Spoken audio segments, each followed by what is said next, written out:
Hello everyone and thanks for joining me. I want to show you how I made a card inspired by beautiful iridescent embellishments I have in my stash.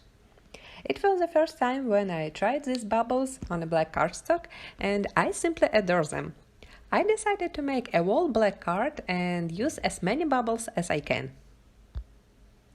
I want to have a simple textured card background on this project, so I cut out a black panel using a mini polka dots cover die.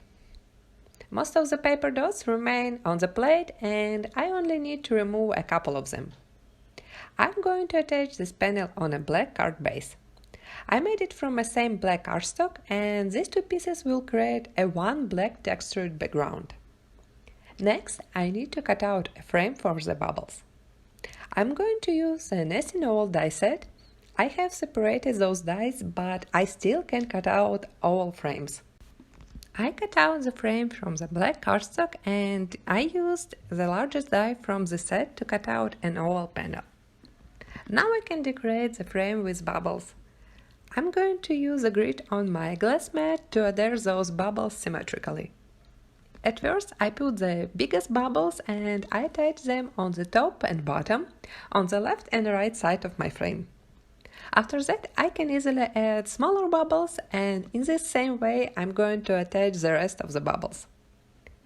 I'm using the embellishment pen from Studio Katia and it doesn't take much time to place all the embellishments on the frame. Next I'm going to create a beautiful bouquet for my card. I placed a white smooth paper in my MISTI stamping tool and I'm going to stamp the roses from Kind Bouquet stamp set. I'm stamping it with black Memento ink. As I was saying, I was inspired by these bubbles a lot and I decided to use colors from them to color these roses. I'm not sure if my camera can catch all the lights and colors from the bubbles, but I can see a lot of blue and pink shine on them. I'm going to color the flowers with my Copic markers and I will write my color combos on blog posts, so don't forget to check it out. You can find the link in the video description below.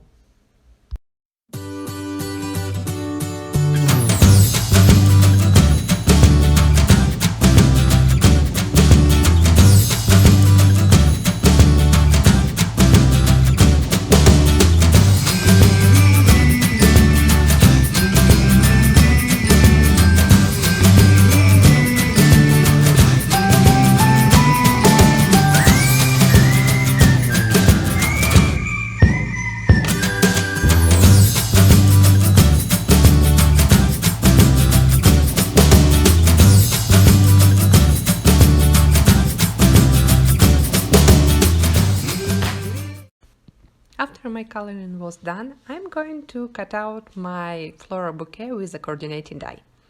And after the cutting, I have this white frame around the flowers and I decided to remove it with a black marker.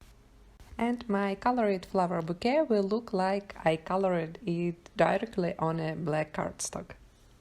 To attach this frame, I'm going to use a thin double-sided adhesive foam tapes and I'm placing it around all the frame. Now I can attach my floral bouquet behind the frame. I cut off the excess paper with my scissors. I'm attaching this floral frame on a black oval panel and then I'm going to attach it to my card base. I'm going to create a card for a friend, so I need a special sentiment. And I'm going to use a Hello Friend sentiment from a PEONY Trimmings stamp set. And I'm going to heat emboss it on a black cardstock. I'm using a white regular embossing powder and I'm stamping it on a black cardstock with a Versamark ink. I melted powder with my heat gun and next I'm going to cut out the sentiment with a coordinating stripe die. The PEONY Trimmings coordinating dies include all sets of stripes to cut out these sentiments. I found the sentiment on the right side of my card and I had to remove one big bubble from the frame to be able to add this sentiment. And my card is done. I hope you like it and you will get inspired with your embellishments too. Don't forget to subscribe and I will see you next week. Bye!